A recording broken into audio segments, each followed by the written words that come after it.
अब तो लगता है कि शंकर बाबा की समाधि खुल ही जाएगी आप लोगों के लिए। हाँ, और गहरी समाधि लगती है ना भोलेनाथ की। आओ आगे थोड़ी और कथा सुनो, बाकी शाम को श्रवण करेंगे।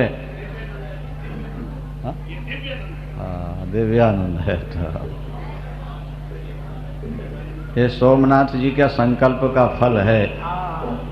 ये बहुत बार हमसे जोर देते रहे, गुरु जी एक बार शिव पुराण सुना दो, एक बार शिव पुराण सुना दो। शिव पुराण कथा की सफलता का श्रेय सोमनाथ। यद्यपि हमको इसमें श्रम बहुत करना पड़ा, लेकिन फिर भी भगवान ने कृपा की और अब कथा समापन की ओर है। आगे सुनिए थोड़ा ध्यान से। ओंकारेश्वर के बाद महाकालेश्वर के बाद ओंकारेश्वर, ये दोनों मध्य प्रदेश में हैं, इंदौर के अगल बगल हैं, दाएं बाएं हैं। इनका दर्शन भी कल्याणकारी है, ये स्वयं प्रकट हुए हैं। विंध्य पर्वत जहां भगवान ओंकारेश्वर, एक बार देवर्षि नारद गोकर्ण नामक भगवान शंकर की उपासना में लीन हुए। काफी समय तक देवर्षि नारद भगवान शिव की उपासना करते हैं। शिव कथा हो और भूत प्रेत ना आए ऐसा नहीं हो सकता। बोलो शंकर भगवान।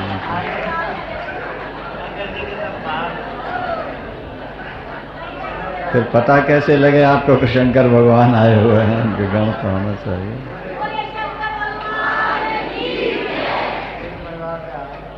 अच्छा, देवर्षि नारद विंध्य पर्वत पर आए। विंध्याचल ने स्वागत सत्कार किया। देवर्षि नारद ने चारों ओर दृष्टि घुमाई। पर्वतराज, आपके पास तो सब कुछ है। हाँ महाराज, मेरे पास कोई कमी नहीं, सब कुछ है।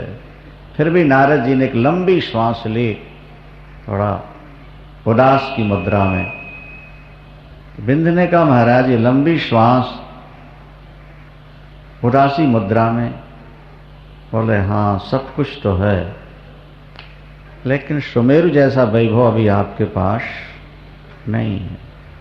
सुमेर की वो ऊंची श्रृंखलाएं, देवता जहां वास करते हैं, आप भी बहुत विशाल हो, लेकिन अभी कोई देवता पास नहीं है। सब कुछ है लेकिन वो नहीं तो कुछ भी नहीं।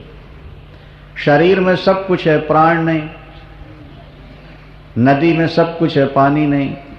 आपके पास सब कुछ है लेकिन वो अभी नहीं। बस इतना कह के नारद जी चले गए। विंध्य पर्वत के मन में भाव जागा कि मैं भगवान शंकर को यहाँ प्रकट करूंगा, क्योंकि शंकर आ गए तो बाकी कुछ रहा ही नहीं सकता, सब कुछ आ गया। उन्होंने यहाँ लिखा हुआ है कि महाराज मिट्टी की मूर्ति बनाई और 6 महीने तक लगातार अहरनिश भोलेनाथ भगवान शंकर की उपासना की। और भावुक होकर के जब भगवान शंकर के लिए आंसू बहाने लगे, प्रभु दया करो उस दास के ऊपर, तो भगवान शंकर ज्यादा देर भक्तों के आंसू देख नहीं पाते। ऐसा मान लो कि शंकर जी की कमजोरी है। बोलो शंकर भगवान। वो अपने भक्त के आंसू ज्यादा देर देख नहीं सकते, ये उनका स्वभाव है। राम कृष्ण विष्णु तो देख लेंगे, लेकिन शंकर बाबा ने देखा। जैसे ही उसके हृदय से पुकार निकली, आंसू गिरे, बस वहीं पिंडी के अंदर से भगवान शंकर प्रकट हो गए। सभी पर्वत आ गए, सभी देवता आ गए और खूब पूजन हुआ।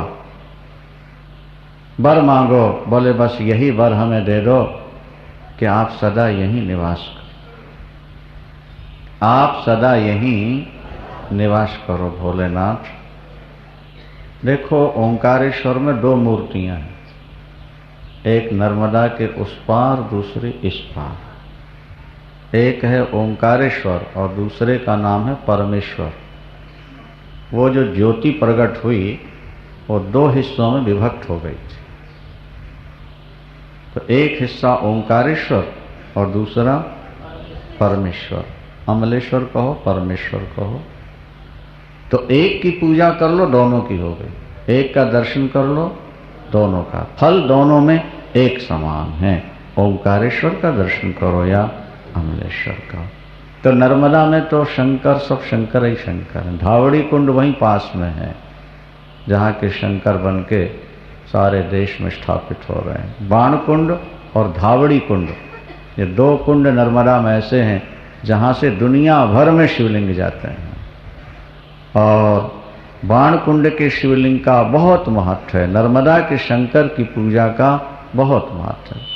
मिट्टी के बना के पूजे तब तो कहने ही क्या है, तो आप लोग सुन ही चुके हैं इतने दिनों। इस तरह से ओंकारेश्वर भगवान अमलेश्वर या परमेश्वर और ओंकारेश्वर दो रूपों में विभक्त हुए। अब आप केदारेश्वर की महिमा श्रवण करें, उसके बाद आगे चर्चा करेंगे। बोलो केदारेश्वर भगवान। हर हर महादेव शंभो काशी। हर हर महादेव शंभो काशी विश्वनाथ गंगे। हर हर महादेव शंभो काशी विश्वनाथ गंगे। हर हर महादेव शंभो काशी विश्वनाथ गंगे। काशी विश्वनाथ गंगे, काशी विश्वनाथ गंगे, काशी विश्वनाथ गंगे। काशी विश्वनाथ गंगे। काशी विश्वनाथ।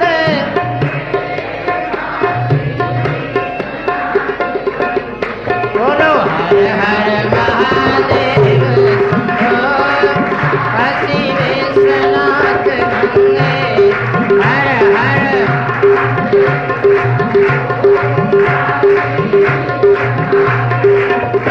हर हर महादेव शंभो काशी विश्वनाथ गंगे। हर हर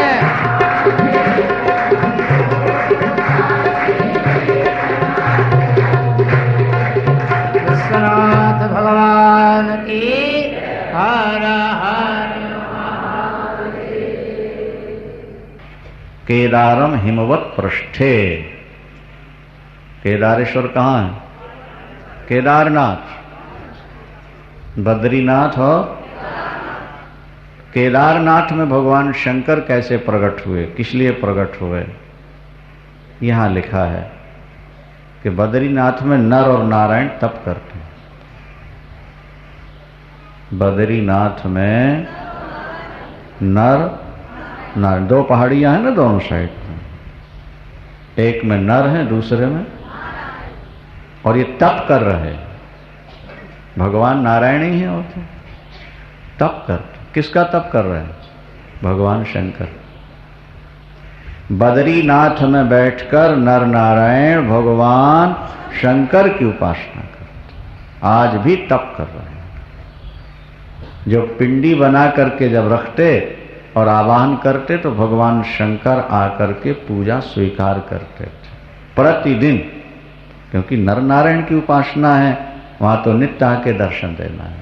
नित्य आते जाते जब बहुत दिन बीत गए तो एक दिन नर नारायण ने हाथ जोड़कर कहा, प्रभु हम आपके दर्शन के बिना तो रह नहीं सकते, आपकी पूजा और आपके दर्शन के बिना हम नहीं रह सकते। आप रोज आते हैं और जाते हैं, इससे हमको पीड़ा होती है, आपको आने जाने का कष्ट उठाना पड़ता है। हे दयालु हम पर दया करो। क्या? बोले यहीं आप विराजमान हो जाओ तो हमें दर्शन हमेशा होता रहेगा, और जो यात्री दर्शन करने आएंगे उनका भी बेड़ा पार हो जाएगा। भगवान शंकर नर नारायण को प्रसन्न करने के लिए महाराज वहीं पर प्रकट हो गए, वहीं पर प्रकट हो गए। वे केदारेश्वर कहते हैं सबसे कठिन यात्रा अमरनाथ के बाद केदारनाथ की है। केदारनाथ। अभी भी वहाँ बस नहीं जाती, कार नहीं जाती, वहाँ तो पैदल या घोड़े पर पालकी पर जाना पड़ता है। बद्रीनाथ सुगम है, केदारनाथ और ठीक भी तो है। बद्रीनाथ नीचे हैं, केदारनाथ क्यों ऊपर हैं? बोले सेवक नीचे हैं और स्वामी थोड़ा मंदिर है, उनका पूजन, उनकी ऊंचाई यहाँ से 2000 फीट करीब ज़्यादा है, पूजन करते नर। आज भी नर नारायण भगवान शंकर का पूजन करते हैं, नित्य पूजन। बड़ी महिमा लिखी यहाँ तो। यहाँ लिखा है कि जीवन में बद्रीनाथ का दर्शन करो तो मुक्ति है, और कहीं केदारनाथ का कर लो फिर तो कहने क्या है। बोले केदारनाथ की घाटी चढ़ना तो बड़ा मुश्किल है, ऑक्सीजन भी कम है। तो यहाँ लिखा है कि अगर यात्रा करते कहीं वहीं प्राण निकल जाए ना तो सीधे शिवधाम जाओगे, कोई रोक नहीं पाएगा तुम बिना तप किए।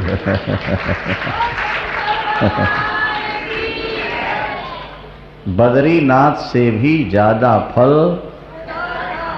केदारनाथ के दर्शन का है। केदारेश्वर भगवान का दर्शन करो, वहां पहुंच के तुम सब कुछ भूल जाओगे। वो दिव्य धारा, वो दिव्य स्थल और भगवान शंकर की वो पिंडी अनगढ़ी मूर्ति है, पत्थर के रूप में, महिष के रूप में, दिव्य रूप में वो मूर्ति दर्शन करना चाहिए। और अब आजकल तो बहुत सुगमताएं हो गई। कोई समय था जब लोग बद्री, केदार, गंगोत्री, यमुनोत्री दर्शन करने जब जाते थे ना, तो सारे नाते रिश्तों को बुला के, खिला पिला के और अंतिम उनसे विदाई लेके लौट के नहीं आते थे।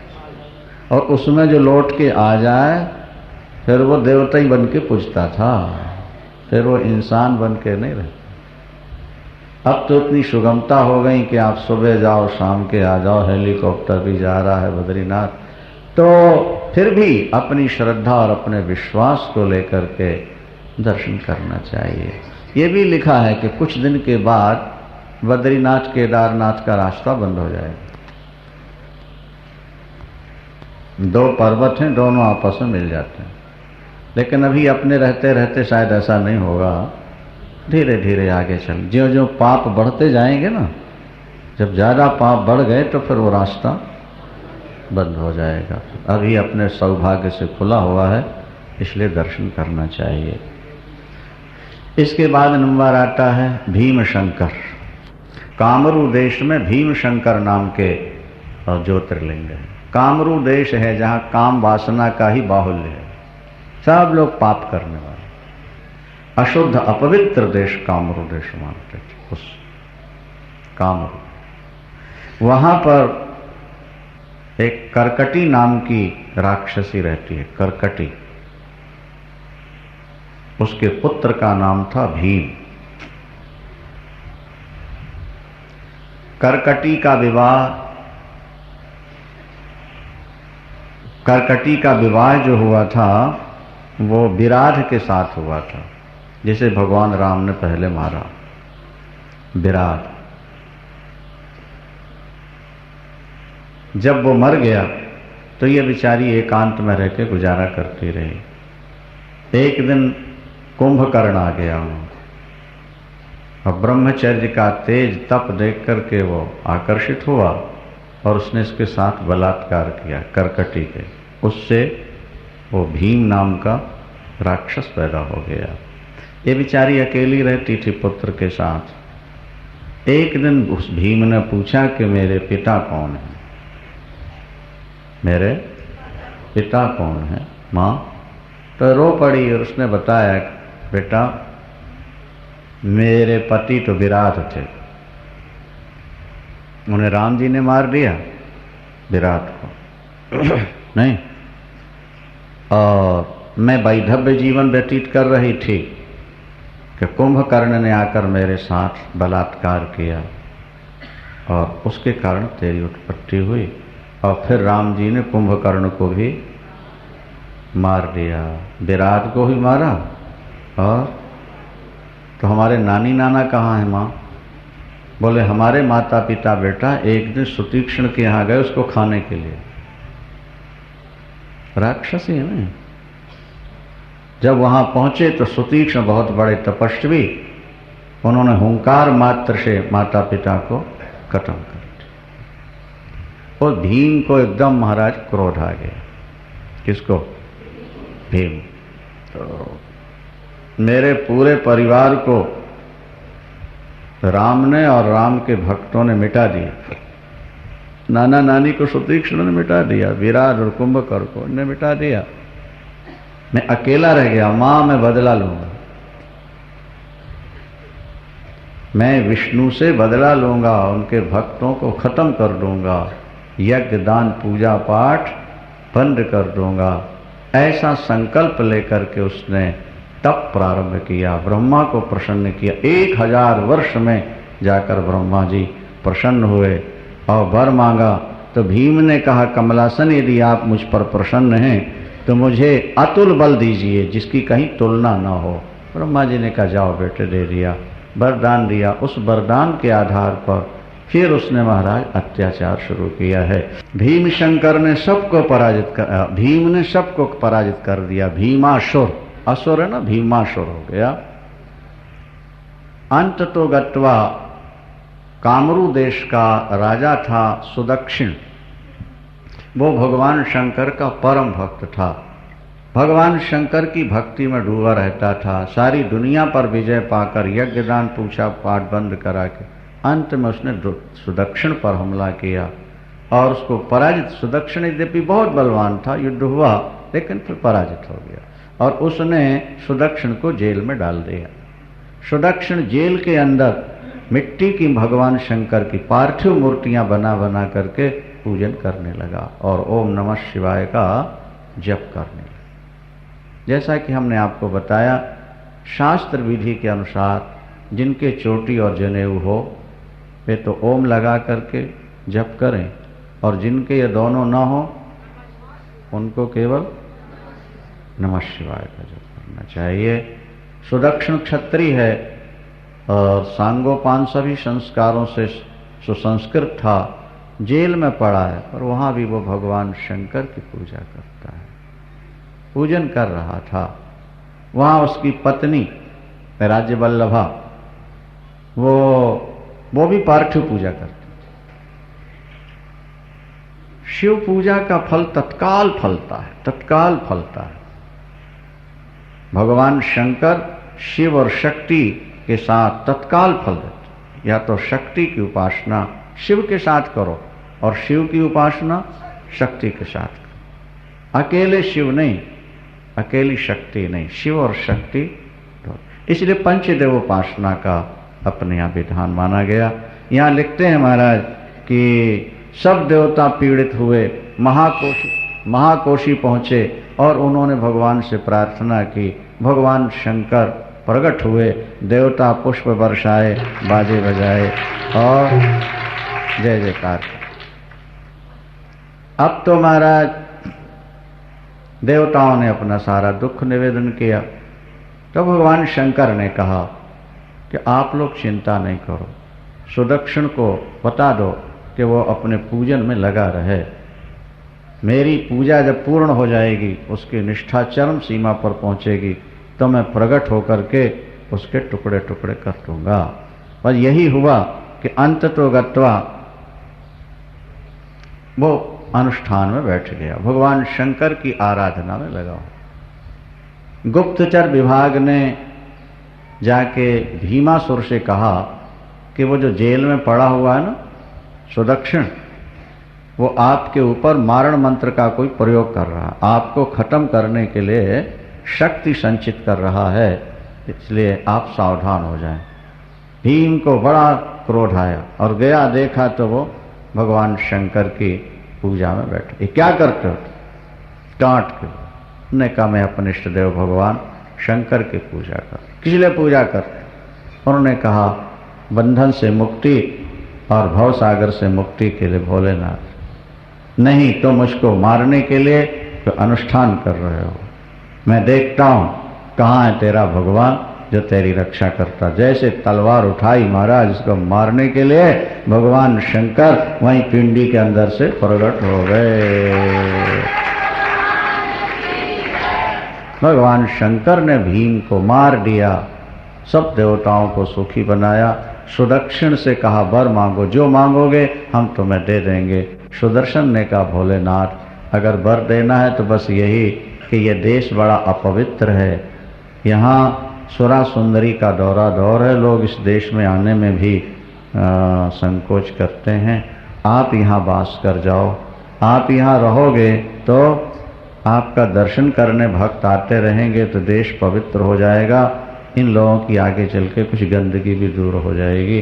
भगवान शंकर ने स्वीकार किया और भीम शंकर के नाम से भगवान शंकर ज्योति के रूप में वहाँ प्रकट हुए, जो ज्योतिर्लिंग के नाम से प्रसिद्धि हुई। जो इन कथाओं को भी सुन लेता है उनके भी जन्म जन्म के पाप कटते हैं और अंत में भगवान शंकर की उनको प्राप्ति हो जाती है। शेष चर्चा शाम को श्रवण करें। द्वादश ज्योतिर्लिंगों के रूप में प्रकट होने वाले भोलेनाथ भक्तों का सदा अभीष्ट करते हैं। भीम शंकर ज्योतिर्लिंग की उत्पत्ति के बाद वाराणस्याम तो विश्वेशम और त्र्यंबकम गौतमी तटे और नागेशम दारुका और चिता भूमौ वैजनाथम।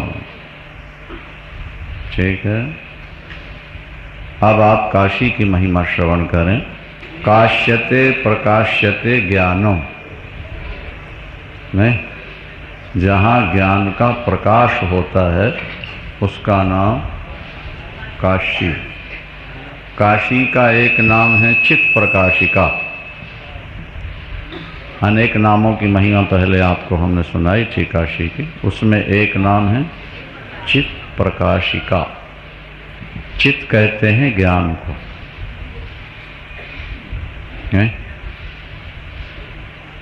जहाँ ज्ञान का स्वाभाविक प्रकाश हो, जहाँ रहने वाले के हृदय में ज्ञान का सहज प्रकाश हो, उसका नाम चित प्रकाशिका काशी है।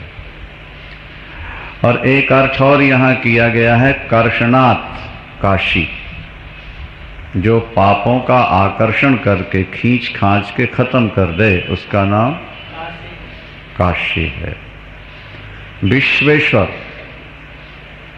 भगवान शंकर ने काशी कैसे बनाई, सृष्टि कैसे हुई और अविमुक्त क्षेत्र में विश्वनाथ कैसे विराजमान हुए, बड़ी सुंदर कथा है ये।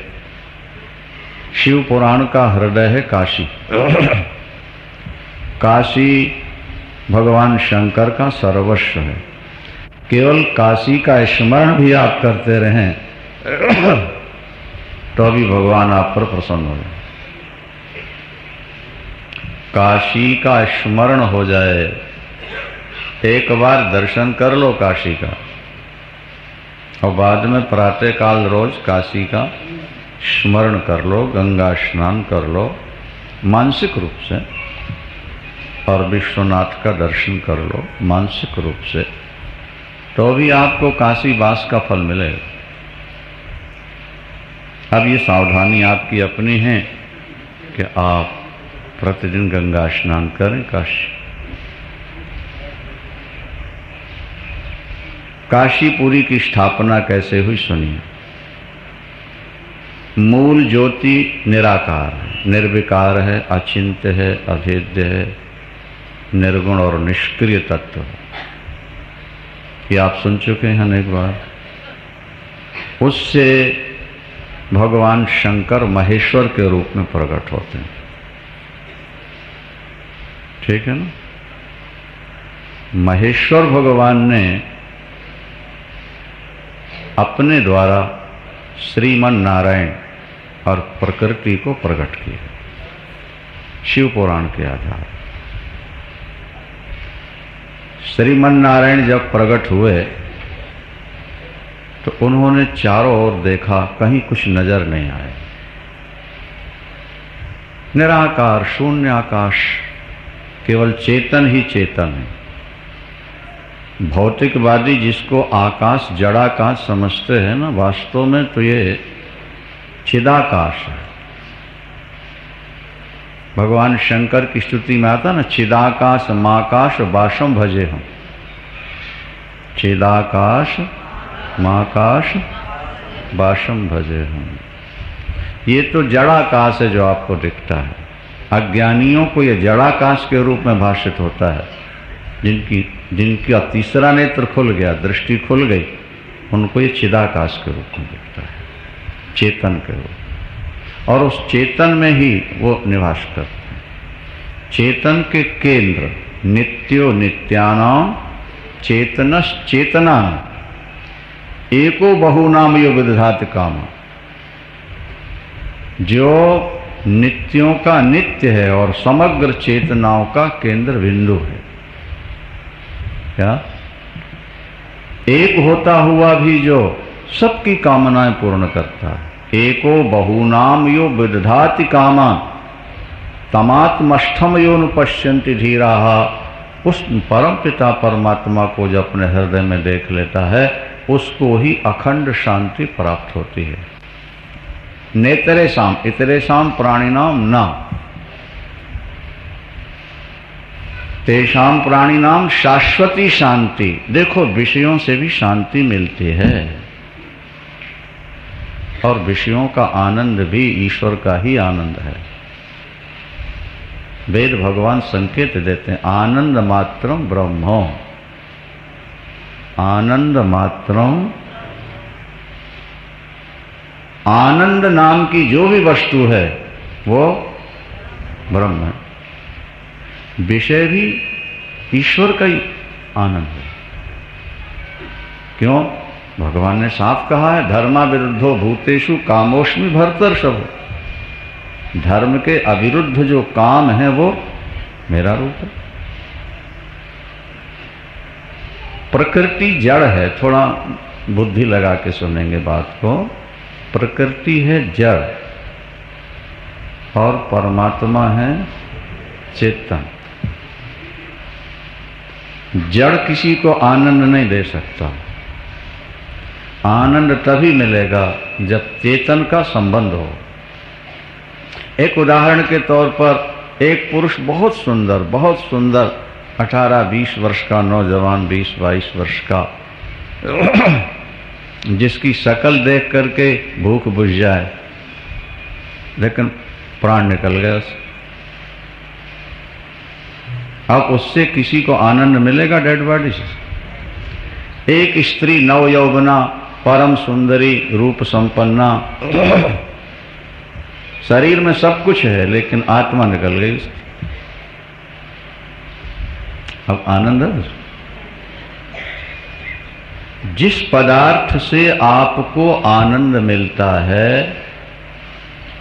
वो पदार्थ आनंद नहीं देता।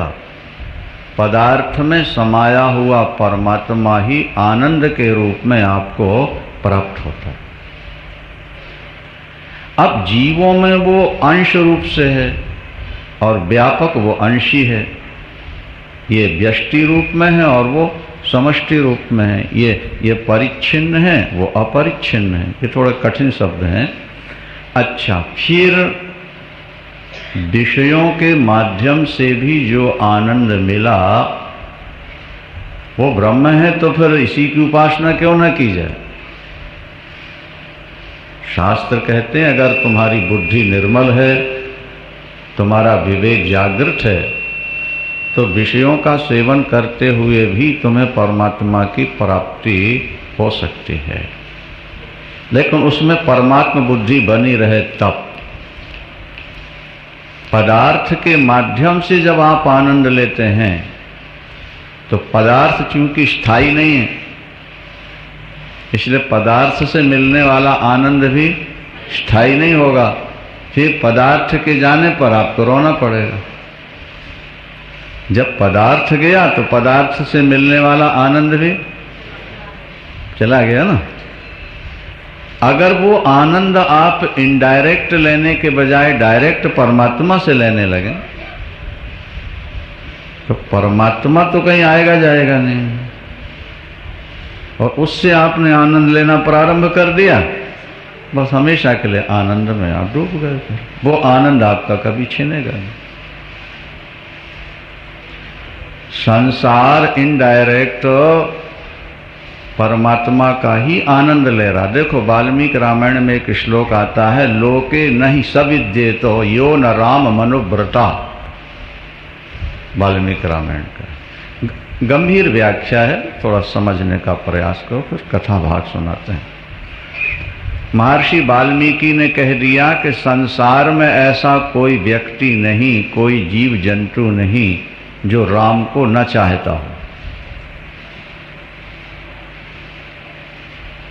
तो शिष्यों ने कहा, गुरुदेव ये कैसा आपने कह दिया? लोके नहीं सविद्येतो यो न राम मनुव्रता। जो राम को न चाहता हो, राम का अनुयायी न हो, ऐसा संसार में कोई है ही नहीं।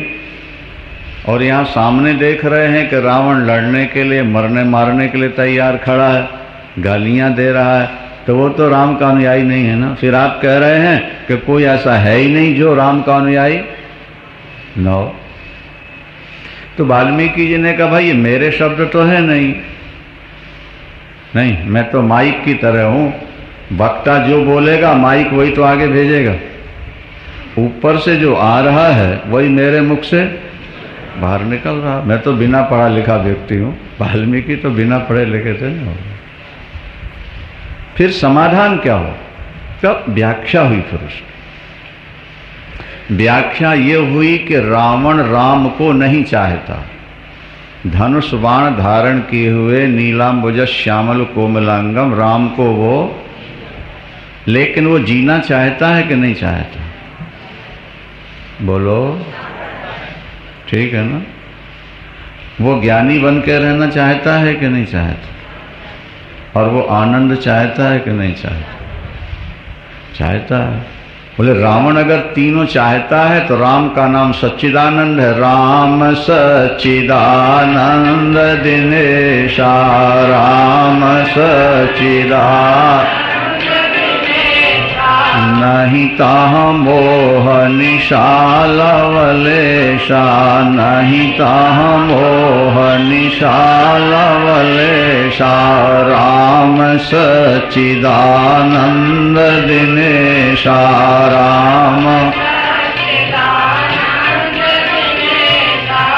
राम सच्चिदानंद। राम है सत चित और, तो रावण आनंद चाहता है कि नहीं चाहता? एक आकृति राम को नहीं चाहता लेकिन आनंद को चाहता है। तो आनंदम ब्रह्म, आनंद मात्रम ब्रह्म। बोलो कौन ऐसा है जो उसे नहीं चाहता? समाधान हुआ कि नहीं हुआ? अगर वो समझ ले कि सत चित आनंद के केंद्र यही हैं तो उनसे प्यार करने लगे।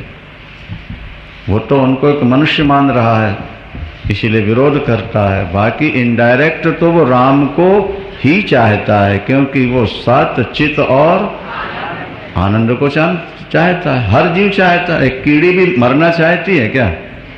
बोलो, कीड़ी भी अपनी सत्ता बनाए रखना चाहती है, वो भी सुख चाहती है, वो भी ज्ञान चाहती है, सब चाहते हैं। इनडायरेक्ट है, समझ करके करो। हम और आप भी आनंद चाहते हैं लेकिन विषयों के पीछे पागल हो रहे हैं। और विषय मिलते हैं पदार्थों से, पदार्थ है नाशवान। फिर एक एक पदार्थ के वियोग में जिंदगी भर रोते रहते हैं, कीमती जिंदगी खराब हो जाती है। तुम देखो, यहां से आपको बंबई जाना है, एक प्लेन यहां से पहले जयपुर उतरता है, फिर उदयपुर जाता है, फिर औरंगाबाद जाता है और उसके बाद बंबई पहुंचता है। दूसरा प्लेन यहाँ से ग्वालियर, भोपाल, इंदौर और बंबई जाता है। तीसरा प्लेन सीधा जा रहा है। सीधा जाने वाला 1.25 घंटे में बम्बई पहुंचा देगा, ये 4 घंटे 4.5 घंटे पर। किस में जाना चाहोगे आप? देखो कह रहे हैं सीधे जाना चाहेंगे। हाँ भाई पहुंचाएंगे तो सभी वहाँ, नहीं नहीं, जगह जगह प्लेन उतरे, आधा घंटे प्रतीक्षा करो, फिर चले, फिर उतरे। भाई एक बार चढ़े और सीधा। समझदार यही चाहता है? नहीं बोलिए। डायरेक्ट जाना चाहते हो तो विषयों का सेवन करके जो आनंद लेना है वो तो इनडायरेक्ट हुआ, घूम करके। और परमात्मा से सीधे नाता जोड़ लेना, डायरेक्ट आनंद लेना है आपको। पदार्थ, जिन पदार्थों से आप सुख लेंगे उन पदार्थों के प्रति आपका आकर्षण हो जाएगा, अटैचमेंट हो जाएगा। और पदार्थ जब जाएंगे तो पदार्थों के लिए आप रोते रहोगे, क्योंकि पदार्थों से आनंद छिना, इसलिए पदार्थों का चिंतन होगा। मृत्यु के बाद फिर पदार्थों की प्राप्ति हो जाएगी। और जब आप पदार्थों से आनंद लेने के बजाय सीधे परमात्मा से आनंद लेने का अभ्यास कर लेंगे सत्संग करके, नहीं, और एक बार वो रस मिलने लगा तो वो पदार्थ नहीं है, वो तो तत्व है। पदार्थ नाशवान है ना, मूल तत्व नाशवान नहीं है, वो नित्य है, वो अजर अमर है। उससे एक बार आनंद मिलने लगा, वो कभी जाने वाला नहीं। जब वो जाएगा नहीं तो तुम्हारा आनंद कभी खत्म होगा नहीं। तुम यहाँ भी आनंद लोगे और शरीर छोड़ोगे तो वहीं पहुंच जाओगे सीधे। और पदार्थों से आनंद लोगे तो थोड़ा मिलेगा, थोड़े दिन मिलेगा, बड़ी आरजू मिन्नत के बाद मिलेगा, बड़े परिश्रम के बाद मिलेगा। पदार्थ छिन गया, पदार्थ के लिए आपको रोना पड़ेगा। पदार्थ की भावना बनी हुई मृत्यु हुई तो फिर आकर के यहाँ जन्म लेके फिर वही पदार्थों से जुड़ जाना होगा। इसलिए मीरा जी ने घोषणा कर दी, मेरे तो गिरधर गोपाल दूसरो न कोई, जाके सिर मोर मुकुट मेरो पति। सीधी सी बात। ऐसे बर को का बरिए जो जन्मे और मर जाए, बर बरिए गोपाल जू मेरो चूड़ो अमर हो जाए। बुद्धिमान डायरेक्ट आनंद चाहते हैं परमात्मा से। वो एक सत तत्व है, वही चित है, वही आनंद है। परमात्मा आनंद रूप नारायण जी को प्रकट किया। नारायण जी ने देखा चारों तरफ जले हो, कुछ भी नहीं है। आकाशवाणी हुई, तप करो। आकाशवाणी हुई नारायण जी के लिए, तपो। नारायण जी ने कहा तप करने के लिए जगह तो चाहिए, बैठने की जगह ही नहीं कहीं। तब उस परम पुरुष महादेव ने, महेश्वर ने अपने संकल्प से 5-5 कोस की लंबी चौड़ी काशी का निर्माण किया। पंचकोशी उसका नाम है। 5-5 कोस चारों तरफ, 20 कोस हो गए नहीं, चारों तरफ से पंचकोशी काशी का निर्माण किया। और काशी का निर्माण करने के बाद उनको भजन के लिए बैठा लगा।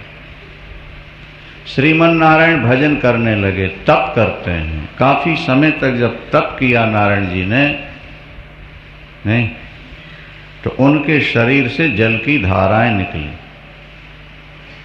जल की धाराएं निकली।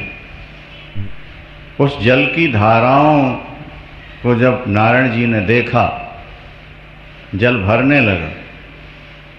अभी तो कुछ नहीं था, जल कहाँ से आ गया? हम कहा करते हैं कि भाई एसी में पानी कहाँ से भरते हैं आप लोग, टपकता कैसे है? इसका मतलब है कि हवा में पानी है, एसी में जाकर के वो पानी। इसी तरह ये प्रकृति, ये संसार भी परमात्मा में वैसे ही समाये हुआ रहते हैं जैसे कि हवा के अंदर पानी समाया हुआ, जैसे हवा में ऑक्सीजन समाया हुआ। ऑक्सीजन भी तो लोग संचित कर लेते हैं ना हवा से, गैस हवा से निकालते हैं, और हवा से पानी भी आ जाता है, और दिखाई कुछ नहीं दे रहा आपको। क्या विचित्र लीला है प्रभु, कैसी कारीगरी है उसकी, कितना बड़ा वैज्ञानिक है, जरा देखो ना। जब जल प्रकट हुआ महाराज, क्या जब जल प्रकट हुआ तो जल से सब डूबने लगा। तो भगवान शंकर ने काशी को अपने त्रिशूल के ऊपर उठा लिया। और भगवान नारायण ने जब जल देखा, अभी तो कुछ भी नहीं था, तप किया, धारा निकली, जल हो गया, तो ऐसे ऐसे करके सिर हिलाया भगवान विष्णु ने। ये सब उन्हीं की माया होगी, उन्हीं के द्वारा सब कुछ हो रहा होगा। किनके द्वारा? भगवान शंकर। जैसे सिर हिलाया ना, तो एक कान का कुंडल गिर पड़ा नीचे। किनके? भगवान विष्णु।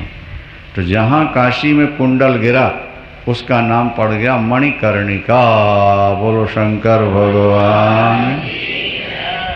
काशी में एक घाट है जिसका नाम मणिकर्णिका। कान का मणि ने कुंडल नारायण का गिरा तो नाम पड़ा मणिकर्णिका। इसलिए मणिकर्णिका का जो श्मशान है महाराज, लाखों लाख वर्ष बीत गए, अभी तक वहां की आग नहीं बुझी श्मशान। मणिकर्णिका की आग आज तक लाखों लाख करोड़ों वर्ष बीत बुझी नहीं। 24 घंटे मुर्दे जलते हैं, 24 घंटे। क्योंकि काशी में जो जिसका दाह संस्कार हो गया, अभी आगे आप महिमा सुनोगे, वो तो गया सीधे। काशी में रहो, खूब आराम से रहो, जो भजन वजन खस करने की खास जरूरत भी नहीं। काशी जैसा चाहो रहो, खाओ पियो, मौज लो, खूब सैर सपाटे करो, घूमो घामो, और शरीर छूटे और सीधे बाबा के लोक में चले जाओ। बोलो शंकर भगवान। बिना कुछ किए।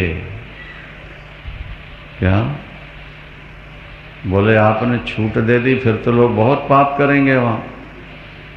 बोले नहीं, एक बात है वहां। क्या? जो व्यक्ति बहुत ज्यादा पाप करते हैं, फिर उनको भैरवी यातना सहनी पड़ती। यम के दूत तो काशी की बाउंड्री के अंदर आते नहीं, सीधी सी बात। मनुष्यों की बात तो आप छोड़ दो, कीट पतंग पशु पक्षी वृक्ष, जो जमीन से निकलने वाले वृक्ष हैं, वे भी जब सूखते हैं तो उनके अंदर की आत्मा भी निकलकर शंकर के प्रसाद से सीधे परम धाम को जाती है। उनको दोबारा जन्म लेना, मनुष्य की बात छोड़ दो, सीधा जाएगा। 4 प्रकार की उत्पत्ति है हमारे संसार में: अंडज, पिंडज, स्वेदज, उद्भिज्ज। 84 लाख योनि है और उत्पत्ति के 4 प्रकार हैं। पिंडज, मनुष्य पिंडज कहलाता है। मनुष्य का बच्चा, गाय का बछड़ा सीधा पिंड के रूप में आता है, पिंडज कहलाता है। अंडज कहलाते हैं पक्षी, जो पहले अंडा के रूप में जन्म लेते हैं और फिर फोड़ करके बच्चे के रूप में। स्वेदज, तीसरी सृष्टि है, पसीने से पैदा होने वाला। पसीने से ये जो खटमल पैदा हो गए, जुएं पैदा हो गए, ये कहाँ से आ गए तुम्हारे शरीर? हाँ, ये तुम्हारे पसीने से पैदा हो जाते हैं। गेहूं तुमने चावल साफ करके रखे बर्तन में और 4-6 महीने बाद देखे तो निकल आए, तो कहाँ से आ गए? वारे भगवान, तेरी सृष्टि तू ही जाने। इतने बढ़िया साफ सुथरे करके बंद बर्तन में तो हमने चावल रखे और 4-6 महीने बाद खोल के देखा तो गेहूं रख दिए कमरे के अंदर, और 4 महीने बाद जब देखा तो लाखों लाख निकल आए। देखा उसकी सृष्टि को? अंडज, पिंडज, स्वेदज और उद्भिज्ज। उद्भिज्ज का मतलब जो जमीन को फाड़ करके ऊपर आए, उनका नाम उद्भिज्ज होता है संस्कृत। जल को, पृथ्वी को, जैसे आपने कोई दाना डाला, ऊपर से मिट्टी कर दी, तो मिट्टी को फाड़ के फिर ऊपर आएंगे नहीं आएंगे, उनको उद्भिज्ज कहते हैं। माने सृष्टि 4 ही प्रकार की है: अंडज, पिंडज, स्वेदज और उद्भिज्ज। यहां लिखा है काशी के महात्म्य में कि ये चारों प्रकार के जीव, अगर काशी में मच्छर पैदा हो गया तो वो शिवलोक जाने के लिए मच्छर बना हुआ है। वो जब मरेगा सीधा ऊपर जाएगा, उस मच्छर को कोई रोक नहीं सकेगा, दोबारा उसका जन्म नहीं होगा। ये काशी की महिमा में। वैसे सप्तपुरियों का वर्णन हमने आपके सामने कर दिया मुक्तिदायिनी, लेकिन सातों में हाँ शिरोमणि काशी है, काशी। तो जब भगवान नारायण का सिर हिला तो फिर मणि उनके कान से फिर मणिकर्णिका कहलाए, मणिकर्णिका। अब भगवान नारायण उसी जल में सो गए। किस जल में? हाँ, जो उनके शरीर से ही प्रकट हुआ उसी में वो सो गए योग निद्रा से। उनकी नाभि से निकला कमल, नारायण जी। भगवान शिव ने प्रकृति और नारायण को प्रकट किया, तप का आदेश मिला, तप के लिए बैठने को जगह, काशी का निर्माण हुआ, तप किया, जल की धाराएं, जल भरने लगा, सिर हिला, मणिकर्णिका। जब काशी डूबने को आई जल में तो शंकर ने फिर उसको अपने त्रिशूल से ऊपर स्थापित कर दिया।